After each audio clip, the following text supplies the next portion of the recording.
pour répondre à ta question, la motivation, c'était je veux faire en sorte d'aider les gens à pas vivre ce que j'avais vécu, ce que j'ai lâché après, parce que c'est pas une bonne motivation. Tu peux pas.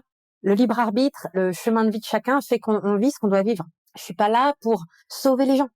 La petite voix, la petite voix, la petite voix, la petite voix. Bonjour, je suis Herveline et j'ai le plaisir de vous présenter La Petite Voix, le podcast qui donne la parole à celles et ceux qui nous font du bien. Ils sont psy, sophrologues, magnétiseurs ou autres et se consacrent à notre bien-être et à notre développement personnel. Que vous soyez sceptique ou convaincu, vous serez sûrement curieux de leurs histoires. Quel chemin ont-ils parcouru pour choisir ce métier dédié aux autres ? En quoi consiste leur pratique et que leur apporte-t-elle ? Voilà les questions que je vais leur poser lors de ces conversations intimes, sans blabla. Des conversations qui vont nous éclairer, nous inspirer. Si vous aimez ce podcast, dites-le moi avec des étoiles, des bonnes notes et des commentaires sur votre plateforme de podcast favorite. Ça aide vraiment à le faire découvrir à d'autres personnes. Retrouvez-moi aussi sur Facebook, Instagram et YouTube en cherchant simplement La Petite Voix le podcast. Alors, prêt à écouter La Petite Voix pour entendre la vôtre ? La Petite Voix le podcast, c'est parti !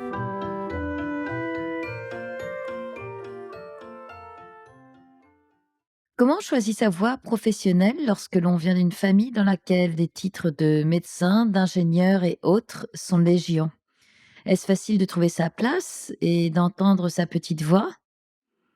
C'est difficile en tout cas de faire des généralités, mais dans le cas de mon invitée Hélène Schmidt, c'était tellement difficile que c'est devenu simple.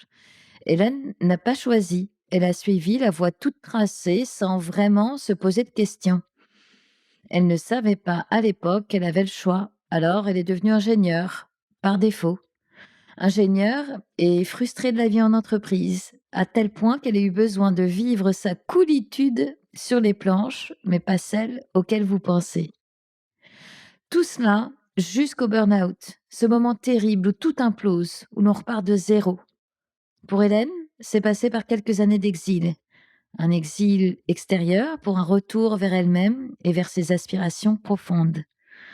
Grâce au design humain, elle a d'abord compris son propre mode de fonctionnement avant de l'utiliser au service de ses accompagnés. Le design humain, c'est une approche étonnante dont on parle de plus en plus. Donc je suis contente d'en parler dans La Petite Voix aujourd'hui. Bienvenue dans un épisode enthousiasmant, éclairant et qui donne envie de se mettre vraiment aux manettes de sa vie. Avec Hélène, nous allons parler d'un père qui rêve de Polytechnique, d'une Coupe du Monde qui roule, de diplomatie ennuyeuse et de mécanique énergétique. Bonjour Hélène et bienvenue dans La Petite Voix. Bonjour Herveline, merci de m'accueillir. Je t'en prie. Est-ce que tu peux commencer par te présenter en quelques mots à nos auditrices et auditeurs, s'il te plaît ? Bien sûr. Donc, je m'appelle Hélène Schmidt, j'ai 42 ans, je vis dans la région annécienne, en Haute-Savoie, et je suis accompagnatrice en développement intérieur et professionnel. Le développement intérieur au service du développement professionnel. Alors, c'est drôle parce que justement, ça, c'était un point dont je voulais qu'on parle ensemble là, tout de suite, et du coup, tu le soulèves d'office. Toi, t'aimes pas utiliser, tu m'avais dit quand on a préparé l'entretien, t'aimes pas parler de thérapeute, t'aimes pas te présenter comme ça. Tu préfères dire que tu fais de l'accompagnement. Est-ce que tu peux m'expliquer pourquoi ? C'est un long débat que beaucoup de gens ont sur quel est le juste terme. Je ne suis pas encore aujourd'hui pleinement satisfaite. Ouais, C'est l'alternative que j'ai trouvée à l'utilisation du mot coach. ok. Je suis là pour les guider, les accompagner. Et effectivement, il n'y a pas d'aspect thérapeutique. Je ne me sens ni compétente ni en volonté à traiter avec des états émotionnels aigus. Ok, j'entends. Du coup, Hélène, moi, je suis très contente de te recevoir parce que ça fait un moment déjà que j'entends parler de Human Design. Je reçois régulièrement des témoignages sur le sujet, pas plus tard qu'hier soir. Céline, qui est une des participantes du programme de La Petite Voix là, que j'ai lancé il y a quelques semaines, elle m'écrivait pour me dire qu'elle venait de faire une consultation en Human Design et qu'elle avait beaucoup appris sur son propre mode de fonctionnement. Donc, quand j'ai eu son message, je me suis dit, je suis donc d'autant plus contente qu'on en parle aujourd'hui ensemble parce que vraiment, moi, je n'y connais rien et j'ai envie d'explorer ça avec toi, Hélène. Mais tu le sais, moi, j'aime bien aussi commencer mes entretiens dans La Petite Voix en parlant j'allais dire du thérapeute, non, de la personne que je reçois. D'autant que toi, tu as un parcours qui fait qu'a priori, au départ, tu étais un peu éloigné de ces sphères-là, puisque tu as fait tu es ingénieur, je crois, de formation, Absolument, hein? oui. Ingénieur en télécom, téléphonie mobile, OK. principal spécialisation. Alors, à quel moment, quand tu étais au lycée, tu t'es dit: «Tiens, je vais faire, ces études»? C'est un cas tristement classique. J'étais forte en maths, forte en physique, je savais pas quoi faire avec moi-même. Dans ma famille, tout le monde est, ingénieur, avocat, pharmacien, et j'ai été, on va dire, encouragée à poursuivre la filière scientifique parce qu'à l'époque, on nous disait: «C'est au moins comme ça, tu ne te fermes aucune porte», et de fil en aiguille, j'ai été encouragée à faire une prépa parce qu'au moins comme ça, enfin, et ça a été une somme de décisions par défaut, et j'ai intégré une école d'ingénieur à Lille, et très rapidement, je me suis dit: «Mais qu'est-ce que je fais là?» Et il y a une question que je me pose en t'écoutant quand tu parles notamment de cet entourage que tu avais autour de toi, des personnes a priori avec des postes plutôt bien placés, je ne sais pas comment le dire autrement. Du coup, est-ce que ça te mettait une forme de pression aussi d'arriver à quelque chose? Parce que du coup, il faut tenir le rang, quoi. Oui, et puis, là, je pense, a posteriori, je l'ai compris, c'est pas du tout quelque chose qui était conscientisé à l'époque, Bien sûr. je cherchais la validation. Mmh. Comme j'avais pas de sens de moi, c'est effectivement de comprendre cette reconnaissance que je cherchais à tort et à travers, à l'extérieur de moi-même, et j'essayais également de prouver ma valeur. Ah oui. Mon frère, ma sœur étaient tous les 2 déjà en école d'ingé. Moi, je suis la plus jeune, donc en fait, j'ai commencé mes écoles d'ingé. Eux, ils étaient déjà, Ah! dans la vie active. Tu nous parles d'une jeune fille, là, adolescente, un peu perdue, avec quand même un peu de pression familiale. Le souvenir que j'ai, c'est que mon père répétait souvent qu'il adorerait qu'un de ses enfants fasse Polytechnique. Ah! Forcément, au fur et à mesure des années, la tâche, était dévolue sur mes épaules, Ben oui. mais quand j'étais, je pense au collège, c'est quelque chose que voilà, qui était présent. D'accord. Mais du coup, tu avais quel tempérament quand tu étais, adolescente? Est-ce que tu étais un peu effacée, j'allais dire presque écrasée par, cette famille-là qui t'entourait ou pas du tout? Tu étais une jeune femme comme on l'entend là, plutôt enjouée, amusante et tout ça? Il y avait les 2 en fait. J'ai commencé à comprendre ça parce que j'ai eu la chance dès mes 20 ans d'apprendre l'analyse transactionnelle, qui est tu vois, Oh! là on parle du vieux de la vieille, hein, tu sais, les vieux trucs, Ben ouais, mais mais qui enfin! reste pertinent, n'est-ce pas? Et donc quand j'ai découvert cette posture d'enfants rebelles et d'enfants soumis qui font partie des rôles, c'était très parlant parce que je passais de l'un à l'autre. Ah! Mais globalement, j'étais très soumise, hein. OK. Même si j'avais mes vrais moments de rébellion, ça restait hyper light, quoi. Et rebelle comment alors? Ça a commencé avec l'arrivée du skateboard. J'ai appelé ça la quête du cool. Enfin, avec des années plus tard, j'ai appelé ça, parce qu'imagine, j'étais dans les meilleurs de la classe, j'avais des lunettes, j'avais les dents de la chance, les cheveux hyper bouclés sans savoir quoi faire. Voilà, j'avais pas toutes les chances de mon côté de faire partie des gens populaires. Donc le skate, c'était Ça ton a commencé argument comme ça, ouais, à pour 16 devenir ans, un peu plus par le cool? snowboard. Ouais, ouais, c'est venu par le snowboard qui finalement OK. est devenu quelque chose d'extrêmement dimensionnant sur mon chemin, hein. Eh ben, allons-y, tu vois, j'avais pas prévu qu'on y aille tout de suite, mais très bien. Puisque tu en parles, tu t'es retrouvée à faire, du sport, à haut Oui, niveau? oui. Alors, de dire que j'étais une sportive de haut niveau, pour moi, est une insulte pour être sportive de haut niveau. Parce que je Pourquoi? m'entraînais pas spécialement. J'allais sur ma planche à roulettes, j'avais déménagé, enfin sur ma luge, j'avais déménagé dans les Alpes pour rouler plus.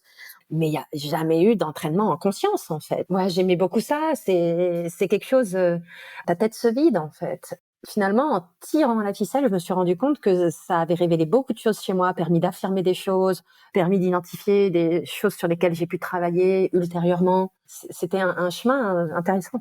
Donc alors, on parle de planche à roulettes, alors, Ah, de street on luge. va faire Quand au je dis fond de la ce planche à roulettes, c'est super chouette. les C'est moins de juste qu'on 40 disait ans ça. vont tomber par terre parce que là, on parle vraiment comme des vieilles, mais vous voyez l'idée? Et donc, toi, ça a duré quoi? Une grosse dizaine d'années, non, que tu en fasses comme ça, au niveau? Effectivement, à haut niveau, j'ai commencé en 2003. Ouais. Mes premières coupes du monde, c'était en 2006. En fait, c'est pour ça que sans diminuer le niveau que j'ai pu atteindre, hein, on accède à ces compétitions-là en inscription libre. OK. Il n'y a pas de sélection, tu as pas à montrer patte blanche au niveau français, européen. Ah, Tu fais pas partie de l'équipe de France. Tu es juste une personne qui d'accord. a été suffisamment rapide et qui avait les moyens financiers de s'inscrire à la compétition, à poser ses congés. Et en parallèle de tout ça, je continuais à avoir une carrière dans le monde de l'entreprise avec des postes à responsabilité. C'était schizophrène comme vie, hein. J'imagine, mais c'est intéressant. Enfin, certainement, comme tu disais, que ça t'apportait autre chose que juste le plaisir du sport, quoi. C'était une vraie soupape. Ouais, c'est ça. C'est là que du coup, je me suis retrouvée championne du monde. Ah, donc tu es allée sur la plus haute marche du podium quand même. La classe. OK. Donc tu as eu toute cette, carrière, j'ai envie de dire, en parallèle dans le sport et on entend Mhm. que ça répondait à des envies qui étaient plus que sportives. Enfin, je sais pas, moi j'entends une forme d'envie de liberté, de Absolument, ouais, oui. tu parlais de soupape tout à l'heure, c'est bien de ça dont il s'agissait, ouais. Puis d'appartenance. J'ai trouvé dans cette communauté une liberté d'être soi, une variété de profils. Je sais plus qui, à un moment donné, en anglais, on va dire lovely misfits. Donc des inadaptés sociaux Ouais. adorables. Complètement ça. Et il y avait toutes les catégories socio-professionnelles. Moi, j'ai toujours fait partie, dans ma famille, j'étais celle qui voulait aller au-delà des carcans de catégories socio-professionnelles. J'habitais dans un petit village, j'étais la fille du docteur, Oui. j'ai été la bonne élève, et je souffrais en fait de la séparation que ces labels-là créaient entre moi et le reste du monde. Encore une fois, on vient à la quête du cool, de prouver que je suis cool. Le fait d'arriver à ce niveau-là et d'être reconnue dans cet écosystème, et que là, j'ai vraiment vu que il y avait un respect qui s'installait chez les gens. Ah! Ça a contribué à apaiser un certain nombre de choses. Justement, comment ta famille, percevait, cette activité-là? On ne parle pas Ah du Fight d'accord. Club. La règle numéro 1, non mais c'était fabuleux. C'est-à-dire que quand j'en parlais, tout le monde s'arrêtait de parler, vachement embarrassé, et c'était au premier qui trouvait le moyen de changer de sujet. Et ils m'ont avoué des années plus tard qu'en fait, ça leur faisait tellement peur. Et aujourd'hui, je comprends pleinement. Et face à la peur, il y a différents types de réactions. Et eux, c'était freeze, tu sais. Ouais, d'accord, OK. Donc tu vis, ces années de street lugeuse qui te donnent accès à cette, coolitude et à une part de toi, qui avait besoin de s'exprimer, mais Et un équilibre de vie. et un équilibre de vie, ouais. Mais justement dans ton équilibre, il y a aussi le travail puisque tu as mené à terme tes études d'ingénieur et tu es ingénieur, non? Alors, j'ai fait un job correspondant à mon diplôme, même pas 3 ans de temps, hein. OK. Je fais partie de ces profils atypiques, sans grande surprise, ces gens qui se réinventent professionnellement plusieurs fois dans une vie. J'en suis à ma 4e vie professionnelle, Ouais, et je sais qu'il y en aura au moins 1 ou 2 autres de plus. Mais en fait, je bossais à la direction générale de Bouygues Télécom. OK. Donc j'étais dans une direction très stratégique qui faisait de la réglementation internationale de l'usage des fréquences de télécommunication. Oh là là, OK.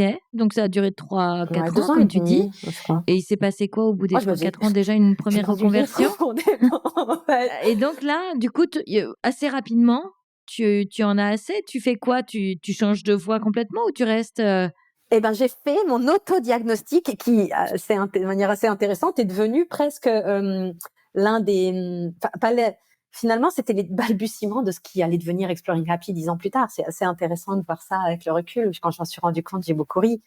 Parce qu'en gros, j'ai réussi à tourner mes savoir-faire techniques en savoir-faire générique et en savoir-être. c'est-à-dire? J'ai également fait le point. J'avais l'intention de quitter les télécoms. Donc, il s'agissait pas de faire un CV dans lequel je mettais en avant des compétences que je ne souhaitais absolument plus mobiliser parce que concrètement, ça ne m'intéressait pas. D'accord. Donc c'est à ce moment-là que tu fais un peu ton examen de conscience, en fait? J'ai épluché toutes les offres du groupe, et à un moment donné, je tombe sur le poste responsable de programme chez Bouygues Immo-Annecy qui recrutait un responsable programme junior. Donc, du coup, 1 semaine, 10 jours plus tard, je suis à Annecy. Je fais l'entretien, on est début septembre. Et même pas 1 semaine plus tard, il m'appelle, il fait: «Vous avez le poste». Waouh, génial. J'ai halluciné. OK. Donc là, tu es toujours dans le monde de l'entreprise encore? Ça va durer combien de temps encore? Chez Bouygues, je suis partie en juin 2009 parce qu'après je suis allée dans l'aménagement du territoire, mais cette fois-ci dans une société d'économie mixte. Tout s'est extrêmement bien passé jusqu'au burn-out. Allons-y. Qu'est-ce qui s'est passé pour que tu, arrives au burn-out? Comment dire ça? Jamais j'incriminerai qui que ce soit, en ce sens où j'ai co-créé ça comme une chef. Pour moi, ce burn-out était le résultat d'une vie à vivre à côté de mes pompes. Effectivement, il y a certaines circonstances qui ont eu lieu dans le cadre de ce job que je tairai, Ouais, qui m'ont fait vraiment littéralement exploser en vol. OK. Mais c'était destiné à arriver d'une manière ou d'une autre. Et certes, on pourrait, et plein de gens ont essayé de dire du mal, de me faire dire des choses que j'ai jamais voulu dire sur oui, mais c'est un tel ou un tel, c'est inadmissible ce qu'on t'a fait. Oui, Je dis, oh là là, pour qu'il y ait un harceleur, faut que quelqu'un se mette en posture de harceler. On m'a pas harcelé, qu'on soit clair, mais c'est toujours ça, de se dire, j'étais d'ores et déjà dans la prise de responsabilité individuelle, de dire, personne m'a forcé à rester. Je sais exactement quand est-ce que j'aurais dû démissionner, je suis restée. Parce que j'avais peur. ça c'est intéressant. Je savais pas quoi faire avec moi-même. Il a fallu qu'il y ait le court-circuit qui se passe pour que j'écoute mon anxiété. Mais elle était là, pleinement là, et elle montait. Et je disais à ma psy à l'époque, je lui dis, parce que c'est paradoxalement d'avoir fait une thérapie fabuleuse avec une super psy qui m'a créé le burn-out. Ouais. Parce que j'ai commencé à comprendre qui j'étais, comment je fonctionnais, Mmh. et je n'arrivais plus à vivre cette farce qui était ma vie. C'est comme ça que j'allais te demander dans quel état d'esprit tu étais. Cette femme-là que tu nous décris dans ces différents postes en entreprise, c'était une farce? T'étais pas du tout toi-même, c'est ça que tu essayes de dire? Bah, maintenant, je me rends compte que je pouvais être moi-même par moment, mais j'étais dans des environnements humains, dans des contextes, dans des niveaux de pression et de responsabilité, dans des postures opérationnelles, et j'étais devenue excellente à des choses qui n'étaient pas la manière dont j'étais censée fonctionner, mais j'avais développé des tas de compétences à l'extérieur de moi-même et j'étais Mmh. vraiment bonne à mon job, mais au détriment de ma nature profonde. Et c'est ce que j'allais dire, c'est tout ce que tu faisais là, c'était contre nature. Absolument. Mais je le savais pas. Et oui, tu le sais. Oui, avant de le savoir, on peut passer de nombreuses années, tu le disais tout à l'heure, à marcher à côté de nos pompes, quoi. Et donc le burn-out vient te révéler ce malaise et ce mal-être. Comment tu vas cheminer vers toi pour te dire: «Tiens, je vais aussi aller cheminer vers les autres» et les aider, les accompagner? Ça a été la première motivation. Alors, on va passer outre la Oui. convalescence. Le burn-out a eu lieu en 2 phases et de manière étrange, il m'a vraiment explosé à la gueule après que j'ai signé Oh! ma rupture conventionnelle. C'est complètement dingo. De toute façon, il y a 2 manières de faire. Enfin, en fait, ce qui m'avait poussé au burn-out, une fois que tu signes ta rupture, soit tu t'en fous et tu lâches, soit en fait, tout ce qui était insupportable devient Mmh. exacerbé et tu n'arrives plus à le supporter. Les Ouais. derniers mois deviennent un enfer sur terre. Bah, c'est ce qui s'est passé pour moi, malheureusement. C'est l'un ou l'autre, il y a les 2 cas de figure qui peuvent se passer, mais ça, je l'ai compris a posteriori. Donc il y a eu, beaucoup de détresse, Ouais. énormément d'anxiété, des wagons d'insomnie. Ouais, c'était compliqué, c'était très, très compliqué, et quand j'ai commencé à en sortir, gros, j'ai quitté mon job, vendu mon appart la même semaine de fin septembre 2014, et une semaine plus tard, je me suis retrouvée, j'avais déménagé au Pays Basque. Ah ouais? Changement complet de vie. Pourquoi? Parce que quitte à vivre ailleurs qu'en Haute-Savoie, fallait que je quitte la Haute-Savoie. Il y avait tout qui se mélangeait dans ma tête. Tu sais, c'était OK. le lieu du crime, quoi. Ouais, d'accord. OK. Donc il fallait tout lâcher, quoi. Ouais. Laisser derrière toi. OK. J'avais vraiment besoin de nouveautés, et avance rapide, 1 an plus tard, je me retrouvais à partir à Bali, en Indonésie, ce qui devait être pour rejoindre un incubateur d'entrepreneurs, enfin, un Ouais. groupe de personnes qui veulent développer leur activité entrepreneuriale et qui se retrouvent quotidiennement dans un espace de coworking. OK. Et c'est vraiment à Bali que j'ai commencé à construire. Et pour répondre à ta question, la motivation, c'était, je veux faire en sorte que personne d'autre, vive ce que j'ai vécu, en fait. OK, c'était ça le moteur. Je veux faire en sorte d'aider les gens à pas vivre ce que j'avais vécu, ce que j'ai lâché après, parce que c'est pas une bonne motivation. OK. Tu peux pas. Le libre arbitre, le chemin de vie de chacun fait qu'on vit ce qu'on doit vivre. Oui. Je suis pas là pour sauver les gens, Ben non. tu vois? C'est d'ailleurs un travers et un danger souvent quand on est thérapeute de vouloir sauver, les Mmh. personnes et on peut pas faire de job pour eux.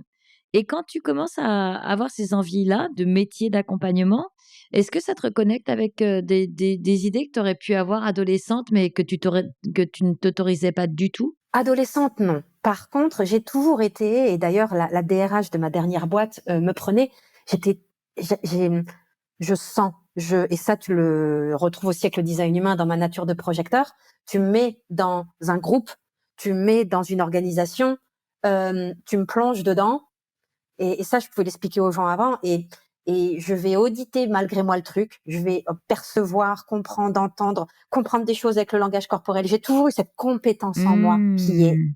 que j'ai pas apprise, qui est là. Ouais, c'est inné, ouais. Et j'ai un détecteur à bullshit et à incohérence, incorrection. Donc ça, c'est c'est ma nature de projecteur en design humain, mais c'est aussi un de mes canaux définis en design humain qui exacerbe cela. Et je savais que j'avais un détecteur à ce qui est malsain ou ce qui est corrompu, si on utilise les mots-clés design humain, Mmh. extrêmement fiable. Donc en fait, on peut dire que tu avais comme aiguisé ce talent-là dans tes années en entreprise et là tu te Même dis: pas «Ben». aiguisé. En fait, il s'est révélé. C'est juste que je n'avais pas un poste dans lequel il était reconnu et invité. Bah oui. Et donc tu vis une forme d'exil, je sais pas comment l'appeler autrement, au Pays basque et puis après à Bali et là, ce sont des années charnières où tu te reconnectes à toi profondément. Il y a plus ce masque que tu évoquais là tout à l'heure ou en tout cas la farce. C'est là où tu deviens vraiment toi-même, tu apprends à te connaître et à écouter ce dont tu as vraiment envie? L'année au Pays Basque était vraiment une année de convalescence, hein, il n'y a pas d'autre mot. OK. C'était la pire année de ma vie, hein, en fait. Après l'année qui a suivi la fin de tout, ça a été très, très difficile. Tout C'est pas retombe en fait, la l'expérience. pression Ouais, tout relâche, retombe. Et ouais. ça, c'est terrible. Là, c'est. Alors tout doucement, hein, en rampant, je me sors de ça. Et puis effectivement, j'étais comme un oiseau tombé du nid. Même d'aller faire un week-end au nord de Bilbao, à Mundaka, un endroit que j'aime beaucoup, c'était la fin du monde. Mais j'ai été d'un week-end de 4 jours à Mundaka, ensuite un stage de yoga aux Canaries, puis du temps avec des copines. Et puis ensuite, j'ai prévu mon premier voyage à Bali. J'ai découvert Bali. C'est là que j'ai rencontré des entrepreneurs qui m'ont parlé de cet espace de coworking et de tout ça. Et puis, de fil en aiguille, en fait, tous ces voyages pendant l'année de convalescence ont fait qu'à l'issue de celle-ci, j'ai décidé de partir à Bali. OK. Après avoir assisté à une conférence de transition de carrière, de changement de vie Oh! en Angleterre. Et donc, il y avait des gens qui avaient créé ce groupe à Bali qui organisait cette conf en Angleterre. Et là, après la conf, j'étais à Londres chez une copine de skate, et je faisais des crêpes. Et là, je me retourne et je pars à Bali. Ça y est, c'est J'ai réglé. décidé de partir à Bali en faisant des crêpes à Londres. Et pourquoi pas? La preuve, tu vois, ça a marché donc Et ça a mais duré 1 an et demi. OK. Est-ce que c'est là où tu affines ton projet pour devenir thérapeute? C'est là que je l'ai créé de toutes pièces. En gros, j'ai vachement suivi le flow, et puis là-bas, il y a beaucoup de gens qui sont en quête d'eux-mêmes, en transition de carrière, et cetera. Eh beh, oui. À tous les coins de rue, tous les coins de café, tu as des discussions hyper intéressantes avec des gens qui sont passés par là ou qui sont en train de passer par là. Et j'ai créé la version 0 d'Exploring Happy en janvier 2016. Donc j'étais à Bali depuis 2 ou 3 mois. Et à quel moment sur ton chemin de, thérapeute en devenir, alors pardon, j'utilise le terme, mais comme ça au moins, voilà, on se comprend. À quel moment tu croises le chemin du human design? 2 semaines après mon arrivée à Bali. Oh!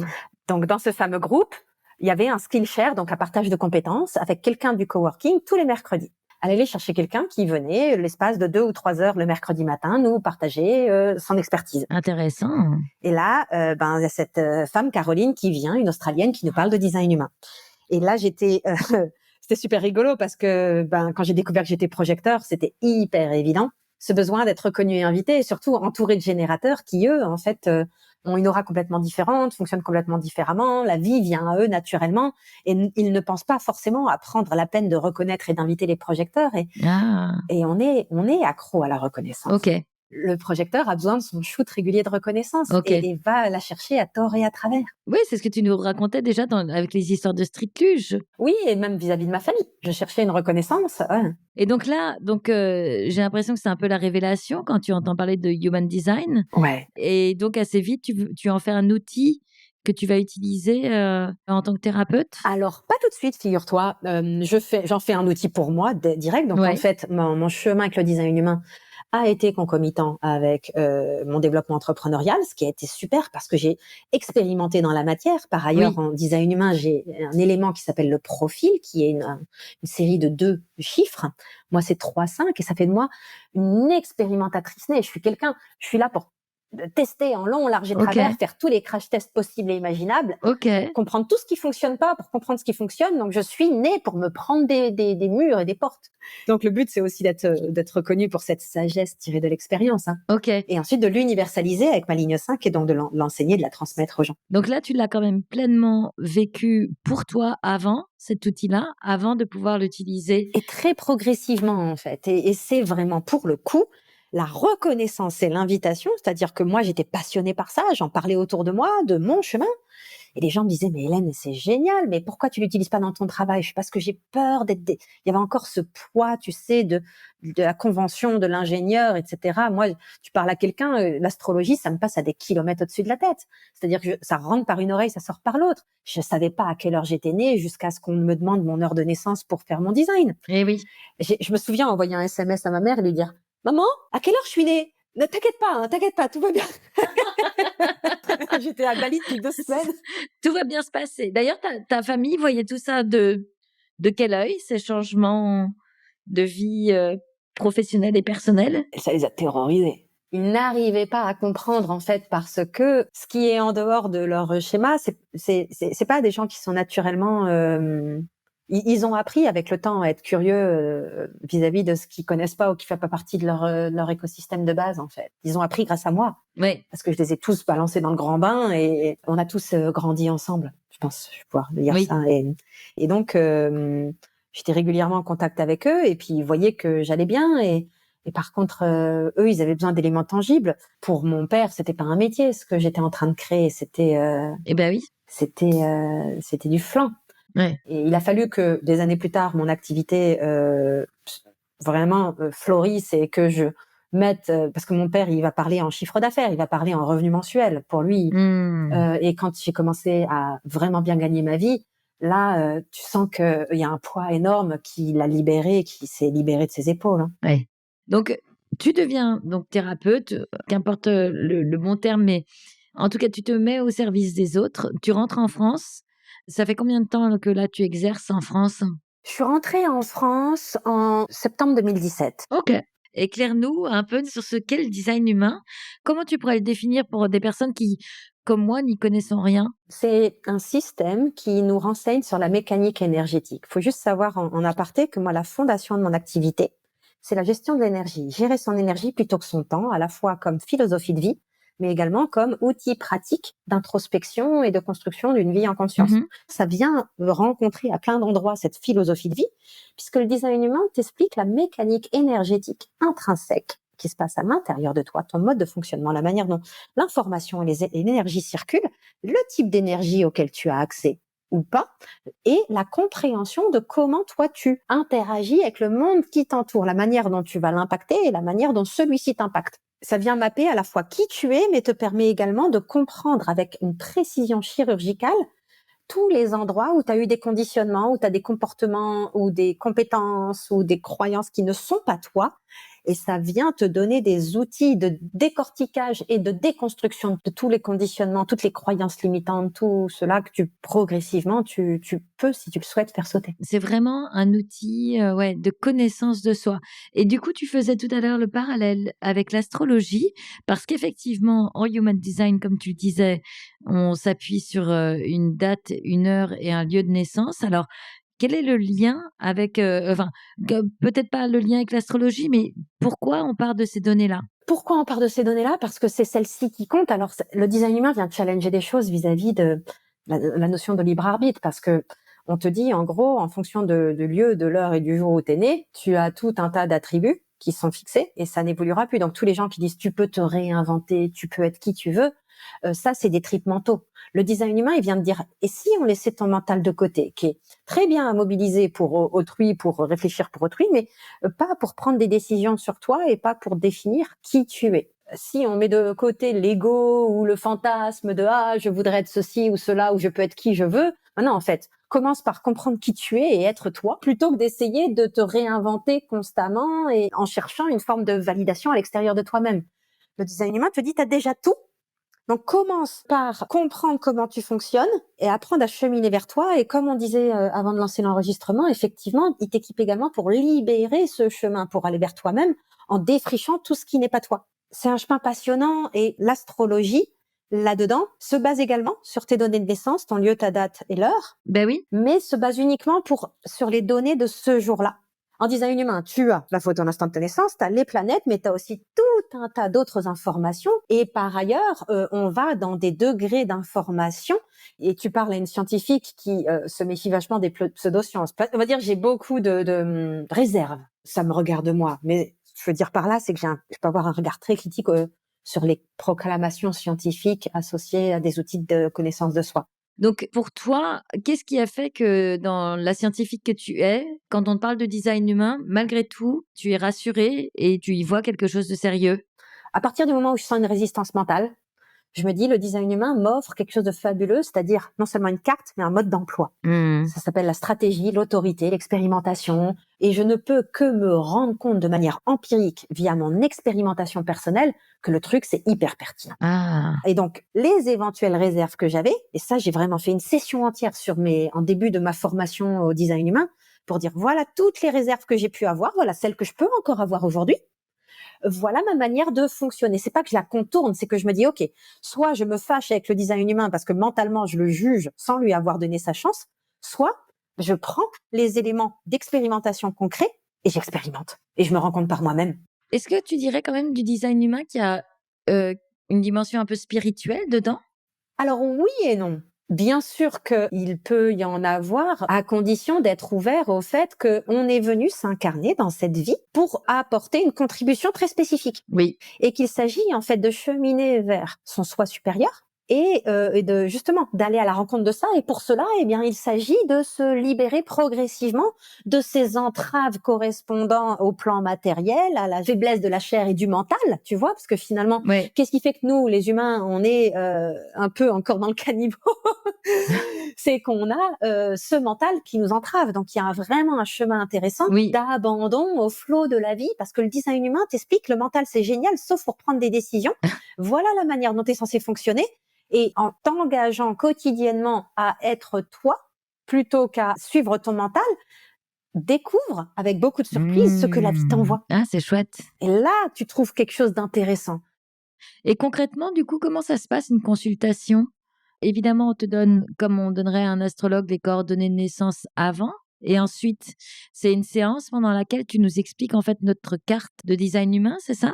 Tout à fait. Alors, selon les personnes que j'ai en face de moi, ça va se passer de manière différente. À une époque, j'avais une manière assez figée de fonctionner. Ouais. C'est-à-dire, je parlais du type, donc c'est Quand tu l'élément dis des macro. projecteurs pour toi, par exemple, ou autre? Voilà, toi, tu es générateur. OK. Les générateurs sont 70% de la population, les projecteurs 20%, les manifesteurs et ensuite les réflecteurs. Et donc on il y a des grands profils, OK. Ensuite, il y a ce qu'on appelle les centres, définis ou non définis. Là où c'est défini, c'est le fonctionnement parfaitement limité, restreint de comment on est censé fonctionner.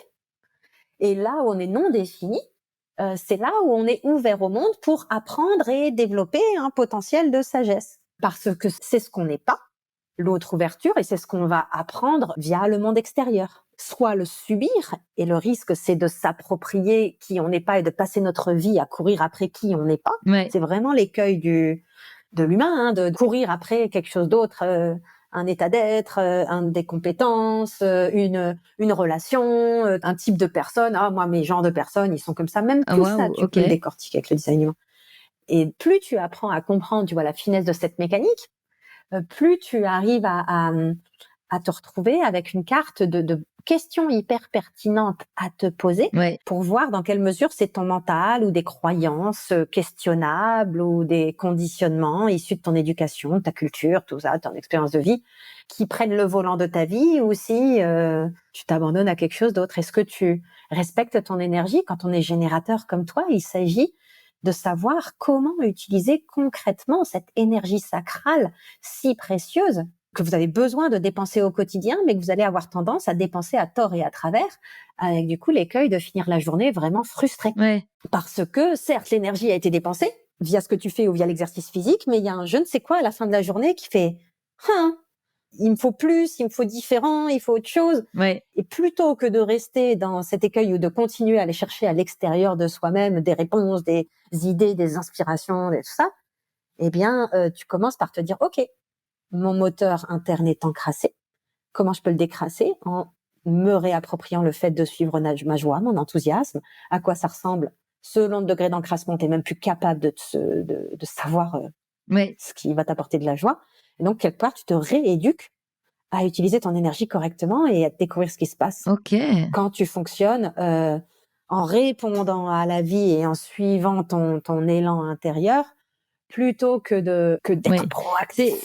C'est là et pour conclure un peu notre entretien, C'est ce que je voyais sur ton site internet. Tu dis, il y a pas de développement personnel sans connaissance de soi et des outils comme le Human Design, c'est vraiment au service de ça. Il faut pas que le design humain devienne des nouvelles cases. J'ai eu tout un tas de combats là-dessus, enfin de combats, si je peux utiliser un terme pareil, mais via par exemple les sujets relatifs au potentiel ou aux hypersensibles. Moi, j'ai toujours eu ce parti pris de dire aux gens, c'est super d'avoir à un moment donné les grilles de lecture, mais le but, c'est justement de les intégrer tellement que tu ne ressens plus le besoin de dire je suis générateur avec tel canot défini ou je suis projecteur, donc tu comprends. Non, il s'agit de dire voilà, je suis pas quelqu'un qui fonctionne bien dans l'opérationnel pour moi, là je parle.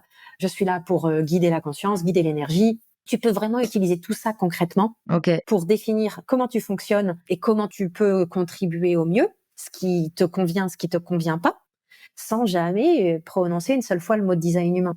Et c'est Mmh. ça que j'aime beaucoup, c'est que les gens, ils aient cet outil et d'autres approches pour s'approprier plus profondément qu'au niveau mental qui ils sont et oser honorer cela. Et ça, le design humain apporte ça, mais plein d'autres choses l'apportent aussi. Oui, il y a d'autres outils, mais disons que c'en est un intéressant et à explorer quoi, qui donne envie. En tout cas, moi, ça me donne envie de l'explorer. Hélène, pour terminer, j'ai quelques questions rituelles pour cet entretien.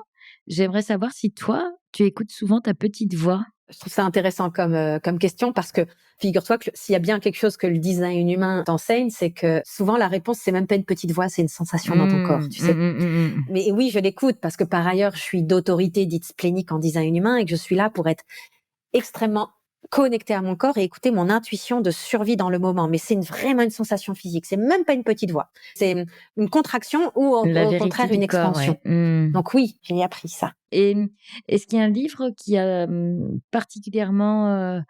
particulièrement aidé dans ton cheminement? Alors oui, on va dire dernièrement, et je l'ai recommandé à plein de gens, c'est L'âme délivrée de Michael A. Singer. C'est exceptionnel. Et en fait, ce monsieur, que ce soit dans cet ouvrage-là ou dans son deuxième ouvrage, qui est sa biographie, qui est l'expérimentation du lâcher-prise, Oui. ce monsieur parle de design humain sans le savoir. Il parle de la conscience qui observe le mental. Oh! Et lui, il t'explique qu'en fait, il a décidé de vivre sa vie en laissant la vie venir à lui et il a créé des business multimillions de dollars, mais on s'en fout parce que c'est un grand méditant, un grand spirituel et que ce soit dans l'âme délivrée où il parle plus, on va dire, de méditation et de conscience qui observe le mental, c'est un bonbon et vraiment plein de sagesse.